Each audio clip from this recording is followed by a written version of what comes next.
It's me. I am doing, like I promised, the Swamp Thing overview, Alan Moore's Swamp Thing, but not tonight because I've had a week's holiday, so I need to take my time with that one because it's going to be quite a big one.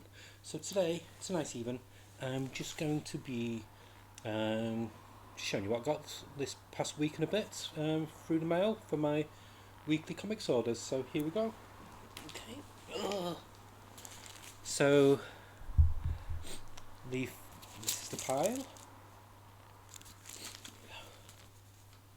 So the first ones I got were Harley Quinn, 17 and 18.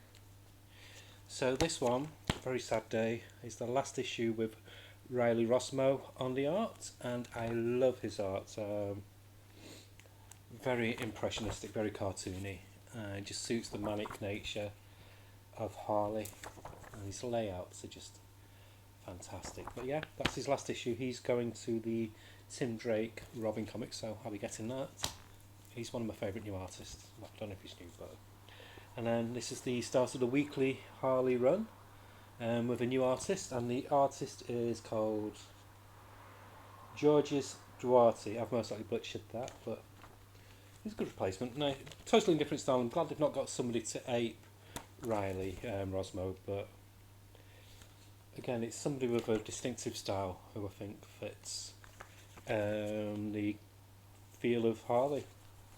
But yeah, apparently she's in space in this one. I've not read these two yet. I like to leave Harley to the last because I love that comic. It's just like a really good palette cleanser. And then I got the latest issue of Batman with Chip Sadowsky writing it, and amazing artwork by Jorge Jimenez, or however you say it. But yeah, loving this comic. Really good storyline. And there's a nice Catwoman backup as well, written by Chip. And then the final issue of Killing Time by Tom King. Now, quite a few people have not liked this series, but I've really enjoyed it.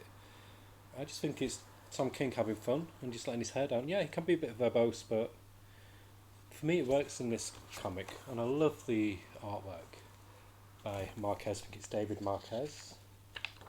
Is it? Let's have a look.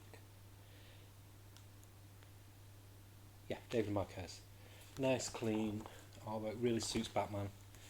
And then the spin-off from the White Knight universe by Sean Murphy. This is the Red Hood. I think this is a 2-issue one.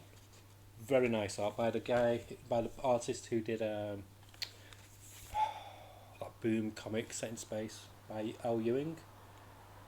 I forgot what is it. We only find them when they're dead, something like that. Anyway, then Legion of X. I know people are raving about X-Men Red, but I've not warmed to that. But I really do enjoy this one by Suspiria, Legion of X. It's more like a mutant police with Nightcrawler as the as the big boss, and I like it, and it's got Juggernaut in, and it's one of the best writers I've seen for Juggernaut. Put it that way. Yeah, no, Immortal X-Men, not read this yet. It's tying with Axe Judgment Day. I didn't enjoy Axe Judgment Day #1, so I'm not going to get the rest of the series. And don't get me started on the Hellfire Gala. That was the biggest waste of $7.99 ever. It was just flabby. The story went nowhere.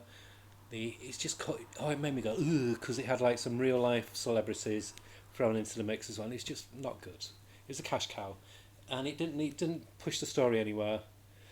And it just branched off into other series. It said to be continued in this comic, and I hate that. You pay $7.99, and they don't even do a full story. No, not good. Sorry, Marvel, but stop it with your spin-offs and your crossovers. At least with DC's, it's all self-contained, and you don't need to follow it if you don't want to. And then, so this ties into Immortal X-Men. So I'll still get this, but I'm going to give this 2 more issues. I don't know about this. I like Kieran Gillen. I love his work on Wicked and Divine. I just find him dry. I hated the Eternals. That was so brilliant, fantastic artwork, but the story was no. And if this is getting the same way, I just find it a bit Little Monsters. Wow, this comic by Jeff Lemire and Dustin Nguyen. and the artwork alone is worth the money. That cover, but the story's great. I love it.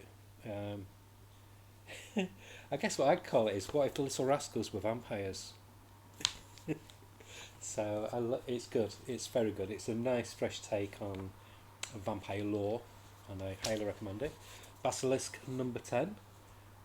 I feel like this is the underdog of Boom. I feel like it's overlooked. It's not given as much praise as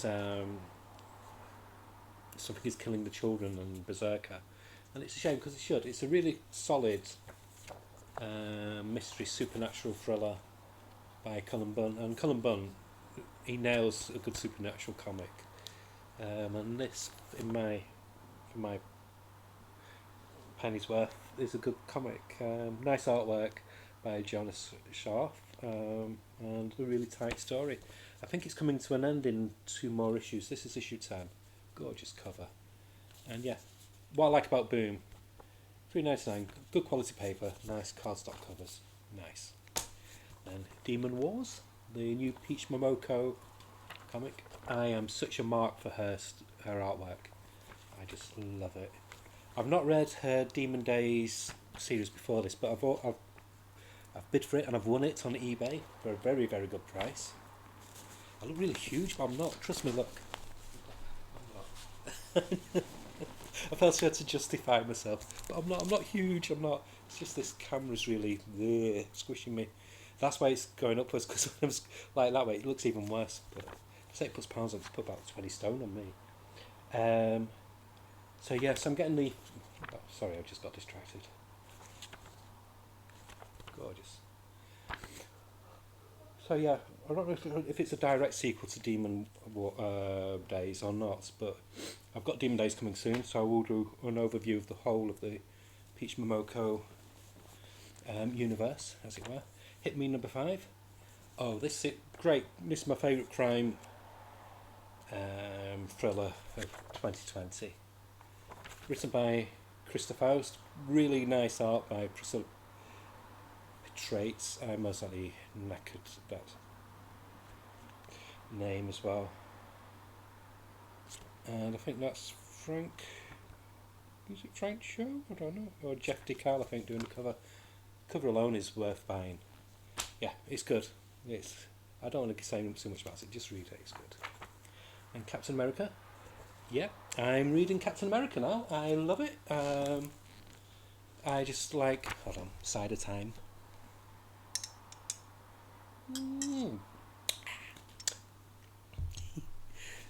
Yeah, this is the one with the Falcon as Captain America. Sam Wilson.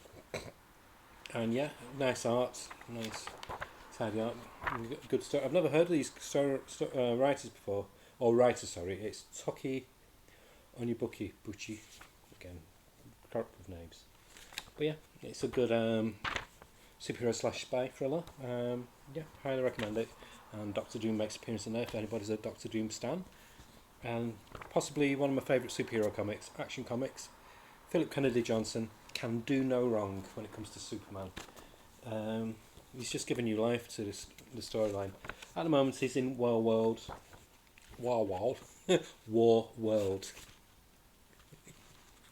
And yeah, and the artwork in this. There's not been a weak artist on this series, but it's been like a rotating cast of artists. And this one is Will Conrad, I think, doing the artwork. Nice clean art. And good story. Yeah, so Superman's still on War World. But I think in the next few issues he comes back to Earth and there's a crossover with John, son of Kal-El, Superman. Got it at the end. And there's going to be a big special. So yeah, good comic. Ant-Man. Now I got this one. The cover by Scotty Young is amazing.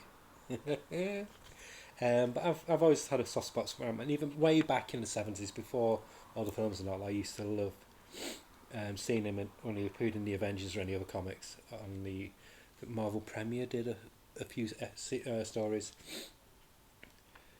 But the big buying point for me was the writer on it. which is Al Ewing. I've been reading his Defenders comics, what he's been doing at the moment, and I think it's easily my favourite Marvel comic. So I'm hoping he gives the same kind of quirky flavour to this, but the artwork's really nice. It's got a nice retro flavour, and the artist is Tom Riley, so yeah, recommend that. House of Slaughter, number 7. I've not read any of the House of Slaughter yet, but got to get a few motions and do a binge, but I do like the look of it. And I know quite a few people said, ooh, it's 2K, ooh. All I can say is grow the fuck up. It's 2022, stop being sad little fanboys. So, the other one I've got, this cover is absolutely amazing. And it's number 25 of Something is Killing Children, easily one of my favourite comics. And I'm not a James Tynion the Fourth fan, really. I couldn't stand, didn't really care for his Batman run, and I tried, is it the Last House on the Lake or whatever it was called, and I couldn't get into it, I couldn't connect to it, and I tried the Department of Truth and that just bored me rigid, but this, love it. It does help that the artwork by Werther Dell'Edera, yeah, it's just continues to be, to quote Bill and Ted, most excellent, and it really is. So yeah, can't wait to dive into that nice thick one this time. And I've not read any of those yet because they only came today, but one that I have read and I've absolutely loved is Dan Waters, and I'm going to butcher this, Sismagiga Nicola Sismagiga, something it's called. The reboot, as it were, or relaunch of Sword of Azrael, and the Adventures of John Paul Valet, is it? It was in Batman back in the 90s, Night Quest and stuff like that, and that's the one shot that was featured in the Batman Urban Legends Prestige ongoing series, and only $3.99, and it's a full 30-page story, so do pick it up, it's good. His artwork is really, really nice. Let me just grab this, but this is the new 6-issue limited series. I love the artwork, it's gorgeous. But Dan Waters, he's made me like Azrael again. I loved it when Denny O'Neil did the series years and years ago, and he's got that same, he's kind of kept respectful of the lineage of what's gone before Sword of Azrael, but put his own spin on it. It deals with spirituality, religion versus violence, how some people use religion to perform acts of violence and feel justified, and he deals with it in a very mature but interesting way. Highly recommend this. One of the best Batman spin-off titles going. And then we have Detective, the first issue by Ram V, and who's the artist? Never get old. And the artist is Raphael Albuquerque. Gorgeous. Look at that splash. And I don't normally get the cardstock variant covers, but I had to this time because that cover is just absolutely beautiful. So it's a tarot card Batman, and there's a really nice backup strip featuring Jim Gordon by Danny and Dan Waters, and again, good backup strip. Yeah, I'd say Sword of Azrael and Detective have been really good reads. Highly recommend them. This gives a new flavour. I thought there can't be much more you can do with Batman, but Ram V, I mean, I should know it's Ram V. Ram V. I'm such a fan. But Ram V he's put his own stamp on Batman. He's made it poetic. It's like he said, it's like an opera. So it's like opera, not noir. So it's got all the atmosphere of like a noir film, but with very operatic overtones. So I could picture like when I was reading it, I had it in my head playing the Phantom of the Opera soundtrack. It's really good. Highly recommended. So yeah, so there we go. As you can see, a lot of DC, a lot of Batman family, because I'd love for DC to have loads of different. Let's bring back Green Arrow, Green Lantern, and other things like Shade of Changing Man. I wish that just Legion of Superheroes, all sorts. I could reel them all off, Infinity Inc., you name it. I wish they'd start diversifying more and bring more variety in the comics and not just be reliant on Batman because he's a sure seller. Hopefully one day they will. Maybe after Dark Crisis we'll see a flurry of new titles of well-loved favourites. It'd be nice. It'd be nice to have a bit of variety. But yeah, I'm enjoying what I've got.